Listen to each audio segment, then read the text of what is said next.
Plus une personne est intelligente, plus son identité devient fragile si elle repose sur le fait d'avoir toujours raison. Carl Jung. On t'a dit que tu étais intelligent bien avant que tu comprennes ce que cela voulait dire. On te l'a dit comme si c'était un sort, une lumière sacrée sur ton front, et tu y as cru. Tu l'as porté comme une armure. Tu as commencé à avancer dans la vie, non pas avec curiosité, mais avec attente. Tu n'apprenais pas, tu prouvais, tu n'explorais pas, tu validais. Et chaque fois qu'on te félicitait parce que tu comprenais vite, parce que tu ne semblais jamais en difficulté, parce que tu finissais avant tout le monde, tu as appris une chose dangereuse. Ta valeur est dans ta facilité, ton importance dans ta perfection. Alors tu as commencé à éviter ce qui était complexe. Tu as évité les moments où l'on pourrait te voir lutter. Tu souriais quand tu comprenais tout de suite, mais tu te refermais dès que quelque chose devenait flou, parce que la difficulté remettait en cause ton rôle, parce que ne pas savoir, c'était peut-être prouver que tu n'étais pas si intelligent. Alors tu es resté là où tu brillais, là où les applaudissements étaient faciles, où les profs hochèrent la tête, où tu semblais tout maîtriser. Mais à l'intérieur, tu rétrécissais, tu ne grandissais plus, tu te protégeais. Chaque décision n'était plus guidée par l'envie, mais par la peur. Tu ne levais plus la main sans être certain. Tu ne commençais plus rien si tu ne savais pas déjà que tu allais réussir. Tu ne parlais que lorsque les mots étaient parfaitement en place. Et pendant ce temps-là, le monde avançait. Tu restais figé dans l'image de l'enfant doué que tout le monde voulait que tu restes. Et aujourd'hui, te voilà, adulte, brillante en apparence, encore capable aux yeux des autres. Mais à l'intérieur, tu t'effondres. Tu avances dans la vie comme une partie d'échecs, toujours en train de penser, mais jamais vraiment présent. Tu comprends les gens, mais tu ne ressens plus avec eux. Tu parais confiant, mais tu as peur qu'on voie au travers, qu'on découvre d'enfin que derrière l'intelligence, il y a juste toi. Et la vérité, c'est que tu n'as jamais eu besoin d'être extraordinaire pour avoir ta place. Tu n'as jamais eu besoin d'impressionner, tu avais juste besoin de venir, tel que tu es. Si quelque chose en toi a vibré, arrête de scroller et abonne-toi.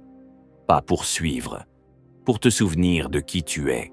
Tu ne te trouveras jamais dans la perfection. Tu ne te trouveras que dans les ruines, en reconstruisant, anonyme.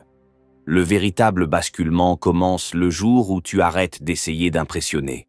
Le jour où tu cesses de courir après la brillance et que tu commences à chercher la profondeur. Le jour où tu oses admettre que tu es fatigué, pas fatigué de penser, fatigué de fuir, de contrôler chaque pièce avec ton intelligence, de séduire à distance, mais d'être inconnu de près. Parce qu'être brillant ne suffit plus, parce qu'être admiré ne remplit plus rien. Tu veux sentir, tu veux descendre dans le monde, tu ne veux plus juste observer, tu veux appartenir. Mais pour ça, il faut faire l'impensable, descendre du piédestal.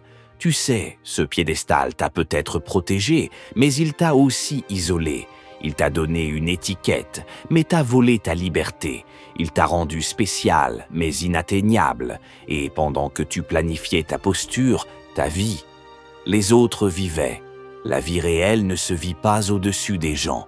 Elle se vit à côté d'eux, dans les silences gênants, dans les débuts ratés, dans les incertitudes partagées, dans les rires sincères et maladroits. La connexion ne naît pas quand tu impressionnes, elle naît quand tu t'autorises à être vu, sans armure, et ça demande du courage. Le courage d'être flou, le courage de ne pas savoir, le courage d'échouer et de rester, le courage d'être vrai. Et oui, ça fait peur. Oui, c'est inconfortable. Oui, tu auras l'impression de régresser. Mais en vérité, c'est ton premier vrai pas. Le premier pas vers ton unité. Le premier pas vers une vie que tu ressens enfin. Et peut-être la première fois où tu te relèves. Non comme l'intelligent, non comme l'élite, mais comme une personne entière. Tu ne survoles plus les gens. tu marches avec eux. Et là, en bas, sur cette terre qu'on appelle réalité, tu redeviens vivant. Et peut-être pour la première fois, tu sens quelque chose que tu avais oublié. Tu n'es plus seul. Tu n'as jamais eu à être parfait pour mériter l'amour. Tu as juste eu à être présent. Et si ces mots t'ont traversé, ne reste pas figé. Fais un pas. Dis quelque chose. Reviens. Tu n'as pas besoin de tout comprendre. Tu as juste besoin d'être là. Et si ça a vibré en toi, abonne-toi. Pas pour suivre, pour t'autoriser à redevenir toi.